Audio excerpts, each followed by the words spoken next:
Yang tidak mendukung hal ini, silakan keluar dari pemerintah yang saya pimpin. Mari kita lebih berani, mari kita lebih tidak ragu-ragu untuk memberi pelayanan yang terbaik kepada rakyat kita. Bagaimana supaya intervensi kekuasaan Jokowi itu harus sudah berakhir.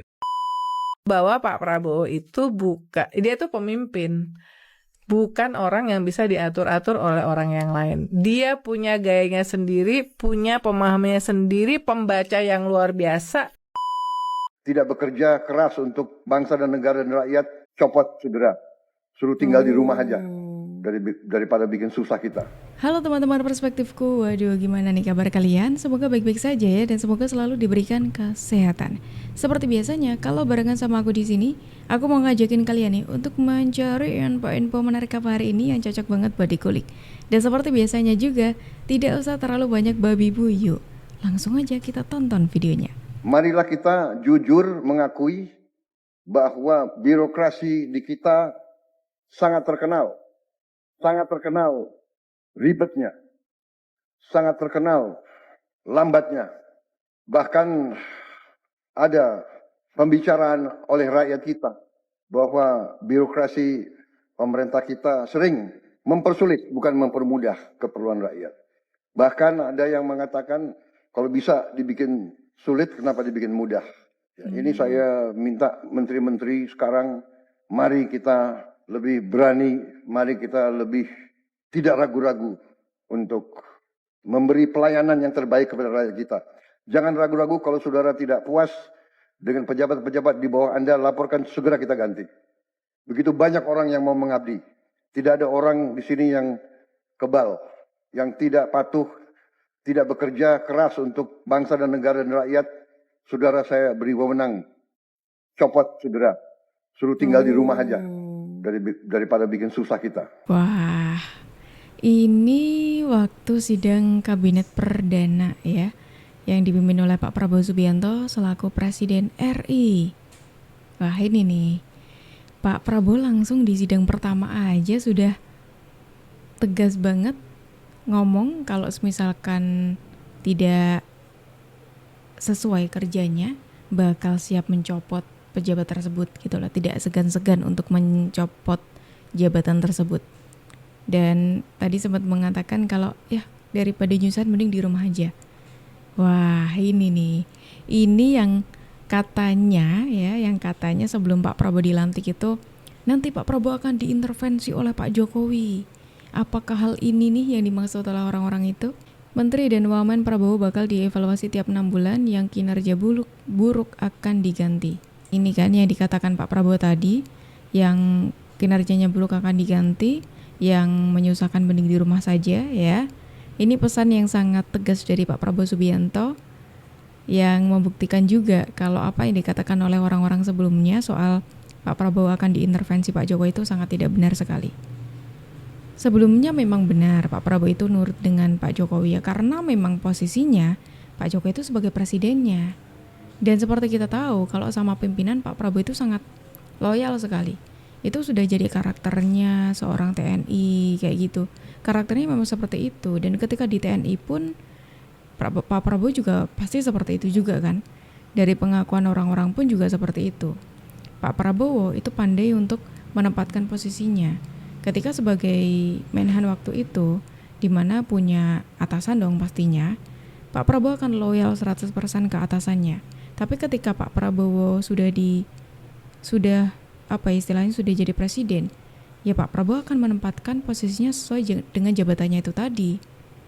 Jadi nggak ada tuh ceritanya Pak Prabowo diintervensi oleh Pak Jokowi. Bagaimana supaya intervensi kekuasaan dari Presiden Jokowi itu harus sudah berakhir. Dan kita lihat ya, Pak Prabowo dalam beberapa hari terakhir ini sudah menunjukkan bahwa dia bisa bertahan. Dari sorry to say ya, bahwa memang Pak Jokowi sudah mengatakan bahwa dia akan pulang ke Solo.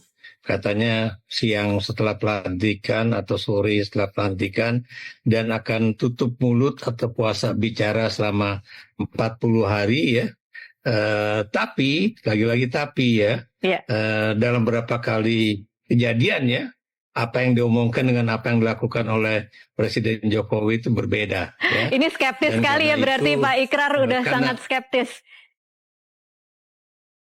Betul, kenapa demikian? Karena kita tahu biar bagaimanapun dia masih memiliki kepentingan ya, karena anaknya masih ada di situ bersama Prabowo sebagai wakil presiden, dan bukan mustahil dia juga masih berkeinginan untuk tetap memperjuangkan supaya anaknya itu bisa menjadi presiden Apa yang pada 2029 yang akan datang. skenario apa yang paling mengkhawatirkan Anda Pak Ikrar? Yang saya sangat khawatirkan kalau kemudian dia juga mengganggu posisi dari Presiden Prabowo Subianto with whatever means ya, dengan cara-cara apapun ya. Ini yang sangat kita hindarkan ya. Kenapa demikian? Karena biar gimana pun Anda juga tahu Pak Prabowo juga harus memiliki satu independensi, kemudian juga kesehatan fisik dan juga pikiran yang prima, yang tentunya juga harus kita doakan bersama ya, termasuk juga bagaimana supaya intervensi kekuasaan dari Presiden Jokowi itu harus sudah berakhir. Dan kita lihat ya, Pak Prabowo dalam beberapa hari terakhir ini sudah menunjukkan bahwa dia bisa bertahan dari intervensi-intervensi politik ya, termasuk juga yang tadi teman dari PDIP sudah mengatakan bahwa dia kan juga tadinya mencegah supaya Bu Mega dengan Pak Prabowo tuh jangan sampai terjadi deal-deal politik, apalagi kalau sampai PDIP masuk ke dalam pemerintahan dengan kalimat yang cukup cukup mencengangkan ya, bahwa katanya PDIP itu banyak maunya gitu kan, nanti Anda mengalami kesulitan dan sebagainya. Padahal saya tahu persis Prabowo pasti lebih tahu tentang siapa itu Megawati dibandingkan dengan Jokowi melihat Megawati gitu kan. Ini nih yang aku bilang tadi, orang-orang selalu berpendapat ya kalau Pak Jokowi nanti akan mengintervensi Pak Prabowo Subianto. Meskipun Pak Prabowo sudah dilantik jadi presiden, katanya seperti itu. Dan selalu disangkut pautkan dengan Mas Gibran ya, upaya Pak Jokowi untuk menyelamatkan Mas Gibran sebagai anaknya nih, dan juga dikaitkan juga dengan PDIP. Terus apakah tadi tuh sikapnya Pak Prabowo di sidang Kabinet Perdana itu tadi, apakah merupakan intervensi dari Pak Jokowi? Itu tadi sangat tegas sekali loh kata-katanya Pak Prabowo Subianto. Tidak segan untuk memecat kadernya jadinya. Tidak segan untuk memecat para pejabat ya, para menterinya yang tidak totalitas dalam bekerja. Ini bukti cawe-cawe Jokowi ke kabinet Prabowo. Guys, banyak yang khawatir kalau Jokowi ini intervensi keputusan pemilihan Menteri Prabowo. Soalnya nih ya, takutnya kalau Prabowo ini emang merasa nggak enak dan mau balas budi ke Jokowi. Sebenarnya ada satu bukti guys, yang bisa jadi dasar penilaian apakah emang Prabowo dipengaruhi Jokowi atau enggak. Nah, bukti kalau Jokowi cawe-cawe Prabowo itu bisa dilihat kalau Pratikno beneran jadi menteri guys. Karena nih ya, Pratikno ini masuk kategori tangan kanan Jokowi selama 10 tahun. Wah, masuk akal juga ya guys. Apalagi kemarin tuh Ahmad Muzani, Sekjen Gerindra ngasih kode kalau Pratikno bisa dipastiin masuk kabinet Prabowo. Menurut kalian, Jokowi beneran pengaruh Prabowo untuk masalah menteri apa enggak guys? Apa Prabowo nggak gampang dihasut? Ini bukti cawe-cawe Jokowi. Ini prediksi orang ketika sebelum pengumuman kabinet tuh. Karena sebelum waktu pengumuman kabinet ya, Pak Jokowi itu sering sekali dituduh cawe-cawe dalam penyusunan kabinet gitu. Bahkan ada aja orang-orang yang menyebut Pak Jokowi itu menitipkan orang-orangnya gitu loh. Apalagi di eranya Pak Prabowo ini ada beberapa menterinya Pak Jokowi yang masih diikutkan nih di pemerintahannya Pak Prabowo ini. Nah itu orang-orang tuh kayak langsung, wah ini nih bukti cawe-cawenya Pak Jokowi menitipkan orang-orangnya gitu. Padahal ini sudah dibantah ya. Pertama, Pak Jokowi sudah mengatakan tidak cawe-cawe dalam pembentukan kabinet. Pak Jokowi akan akan ngomong kalau dimintai saran atau dimintai pendapat kayak gitu. Kalau tidak ya tidak. Kedua, Pak Prabowo sudah mengatakan sendiri kalau pembentukan kabinet itu keputusannya Pak Prabowo. Nah, sudah ada loh itu. Kok orang-orang ini tuh masih belum percaya gitu loh. Bahwa Pak Prabowo itu dia tuh pemimpin, bukan orang yang bisa diatur-atur oleh orang yang lain. Dia punya gayanya sendiri, punya pemahamannya sendiri, pembaca yang luar biasa. Ya. Dia belajar dari semuanya itu. Ketika dia mengambil keputusan, ya nggak bisa juga seorang Jokowi yang nanti sudah 20 Oktober bukan presiden, Ya. bisa ngatur-ngatur. Nah, Ya. itu juga bisa terjadi. Correctness tadi ya. Jadi kembali lagi, apakah jadi sekarang lebih isunya ya bukan soal apakah nanti akan loyal, dijaga apa segala macam. Apakah nanti Pak Prabowo membiarkan ada orang lain termasuk Pak Jokowi for the sake of karena pernah berjasa membantu, yang tadi menurut saya harusnya nggak perlu merasa hutang budi ya, karena sudah dibayar dengan menerima Gibran sebagai wapresnya. Itu mengatur-ngatur. Nah, ini mungkin juga menurut aku di situ mungkin akan terjadi. Kalau itu terjadi masih ada pengen ngatur-ngatur nih. Nah, di situ mungkin awal mula dari lo udah gue kasih kesempatan, lo udah gue jagain ya, karena gue sopan sama lo ya. Tapi jangan ngatur-ngatur dong. This is my turn. Sosoknya Pak Prabowo Subianto itu bukan orang yang bisa atau mudah untuk diintervensi gitu loh. Kalau beliau itu sudah ada di posisi pemimpinnya. Bayangin dong, Pak Prabowo Subianto emang bisa nih, emang mudah untuk mengintervensi Pak Prabowo Subianto. Pasti seorang Pak Prabowo Subianto itu punya pandangannya juga. Dan ini tuh sudah diakui oleh banyak orang juga loh. Pak Prabowo itu bukan tipe orang yang mudah untuk diintervensi. Ya kemarin benar Pak Prabowo memang nurut sama Pak Jokowi seperti yang aku katakan di awal tadi. Cuma ya karena posisinya di bawah, makanya Pak Prabowo itu nurut sama pimpinannya ya kan. Ya kan beda cerita kalau Pak Prabowo itu sudah jadi pemimpinnya gitu loh. Kemudian program makan bergizi untuk siapkan segera kita mulai bergerak cepat, tepat sasaran, terukur, tapi jangan takut dengan kesulitan. Ya. Saya masih mendengar beberapa tokoh meragukan kemampuan kita untuk laksanakan itu. Saya tidak katakan bahwa ini bisa selesai dalam 1 minggu, 2 minggu, atau 3 bulan. Tidak ada di antara kita yang punya tongkat Nabi Sulaiman. Tapi kita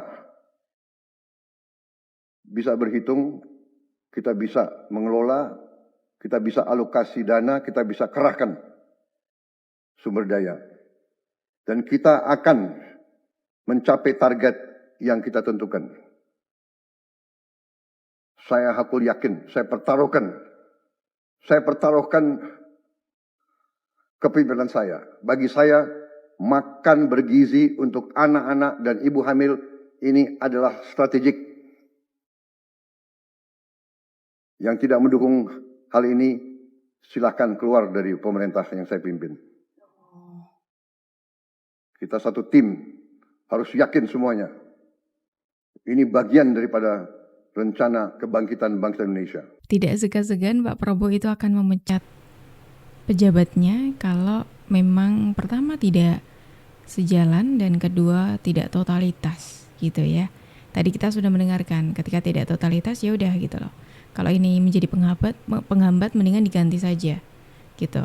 Dan kali ini soal kalau tidak mendukung program utamanya Pak Prabowo makan bergizi gratis, sudah tidak usah, silakan keluar dari pemerintahan yang saya pimpin. Oh keren banget nih. Jadi waktu itu entah Bung Adi Praitno atau siapa gitu mengatakan tantangannya cukup berat sih kalau memang Pak Prabowo ingin merangkul banyak pihak. Tantangannya pihak yang bersangkutan itu harus bisa menerima visi misi yang dibawa oleh Pak Prabowo Subianto. Apalagi orang-orang yang visi misinya sudah berseberangan sekali dengan Pak Prabowo sebelumnya. Nah ini nih ketika Pak Prabowo mengatakan hal ini mengingatkanku dengan hal itu gitu loh. Iya kan? Otomatis orang-orang yang dari awal sudah mendukung Pak Prabowo, sudah ikut dengan Pak Prabowo, pastilah mendukung program ini gitu. Tapi kalau orang-orang baru, nah kan perlu dipertanyakan juga ya. Makanya di sini di sidang pertama perdananya ya, rapat perdananya Pak Prabowo sudah mengingatkan hal itu. Yang tidak mau mendukung silakan keluar dari pemerintah yang saya pimpin. Keren tuh. Kalau saya dari lubuk hati yang paling dalam, dari dulu Bang Karni selalu mengatakan, haram hukumnya itu. Partai-partai politik yang kalah pemilu berkoalisi dengan pemenang. Haram. Pertama, secara ideologi politik, visi dan misi, partai ini selalu bertabrakan kalau mau pemilu. Oh, saya ingat betul visi misi yang dibuat oleh kubu nomor 1 itu, Kak. Bang Barus. Ingat betul saya. Apa yang mereka tolak? IKN. Anies dan Mohaimin ingin bikin ratusan kota-kota maju. Seperti IKN itu yang dianggap sebagai ini penghamburan uang negara. Tidak setuju pindah Jakarta. Sampai partai pendukungnya PKS itu bikin baliho segede Alaihim di depan kantornya itu. PKS tolak pindah ibu kota. Infrastruktur dianggap ugal-ugalan. Demokrasi dianggap terjun bebas. Kok tiba-tiba iman politiknya goyang-goyang? Cocok berkoalisi dengan Prabowo dan Gibran. Dari mana ceritanya, Bang? Kok cepat sekali berubah iman politiknya? Ya minimal ada idah politik. Ya. Idah politik itu ada jeda masa di mana tuduhan-tuduhan terkait dengan kecurangan pemilu, kemarahan yang kalah, itu diendapkan dulu. Jangan di tengah suasana yang sedang berjuang. Bang Refli ini saya tahu persis, sedang berjuang di MK. Bang Bestari berjumpa dengan bosnya Bang Noel. Repot ini barang. Nah ini nih yang aku bilang tadi. Ada tantangan-tantangan ketika seperti yang aku sebutkan tadi. Dan itu juga jadi hal yang diingatkan oleh Pak Prabowo di awal sidang gitu. Sang politikus ulung itu ternyata bernama Cak Imin. Maksudnya gimana itu, Bang? Ceritain dong. Oke, jadi Cak Imin ini kan baru aja dilantik sebagai Menteri Koordinator Pemberdayaan Masyarakat. Di pemerintahan Prabowo Gibran ini, jabatan Cak Imin bakal membawahi sebanyak 6 kementerian. Ini tentu kabar yang sangat menggembirakan buat Cak Imin dan PKB. Kalau beberapa bulan lalu, kita mungkin nggak pernah bayangin Cak Imin bakal jadi Menteri Prabowo. Soalnya kita tahu Cak Imin sangat meyakinkan waktu jadi rival Prabowo di Pilpres lalu. Bahkan sejak menggeser Pangeran Cikeas buat jadi wakil Anies, Uchiha Imin posisi politiknya udah langsung berubah. Seketika dia jadi oposisi yang menggeritik pemerintah dan calon yang terindikasi didukungnya dengan argumen-argumen yang sangat meyakinkan. Termasuk saat debat kita sampai lupa tuh kalau Cak Imin ini dulunya pendukung Jokowi. Soalnya argumen-argumennya udah sama persis kayak orang-orang di barisan Anies. Makanya Cak Imin pun udah dapat respect dan dukungan dari anak-anak Abah. Bahkan setelah kalah Pilpres, Cak Imin sempat janji bersama Anies bakal konsisten di jalan perubahan. Totalitas ini membuatnya pantas diganjar dengan perolehan kursi PKB di DPR yang naik cukup signifikan. Bahkan dibanding Nasdem sama PKS, rekan partai sekoalisinya. Terus kenapa dia sekarang gabung ke Prabowo ya? Ya itulah kelihayan Cak Imin dalam memainkan langkah catur politiknya. Dimana tak selang lama setelah mesra-mesraan sama Anies, dia ketemu sama Prabowo di kantor PKB. Dan sikap politiknya pun perlahan mulai bergeser haluan. Dia mulai datang ke IKN bersama Presiden Jokowi. Padahal waktu debat Pilpres dia kritik habis-habisan. Terus mulai ada gimmick-gimmick kecil waktu ditanya wartawan, Cak Imin agak ngeledek Anies soal keinginan bikin partai biar dipanggil ketum. Dan belakangan sebelum diangkat jadi menteri pun Cak Imin dan juga PKB masih punya marwah. Karena partainya menyatakan dengan tegas bakal tetap dukung Prabowo secara moral meski nggak dikasih kursi menteri. Dan akhirnya sekarang dikasih jabatan menteri koordinator yang cukup strategis membawahi 6 kementerian. Ada yang bilang Cak Imin ini sebenarnya orangnya Prabowo yang disusupkan ke kubu Anies. Kalau Mimin nggak setuju sih. Karena ini murni kepandaian Cak Imin dalam membaca peluang. Soalnya dengan dia jadi cawapres Anies, nama dia jadi ikut keangkat naik dan terbukti suara partainya juga ikut naik. Udah gitu waktu ikut gabung ke Prabowo, dia jadi punya bargaining politik yang kuat karena dia ketua partai dengan kursi yang cukup banyak di DPR dan juga karena sempat ada di satu level sama Prabowo waktu sama-sama jadi peserta Pilpres. Jadi Cak Imin ini emang politisi ulung sih. Begitu. Baik-baik.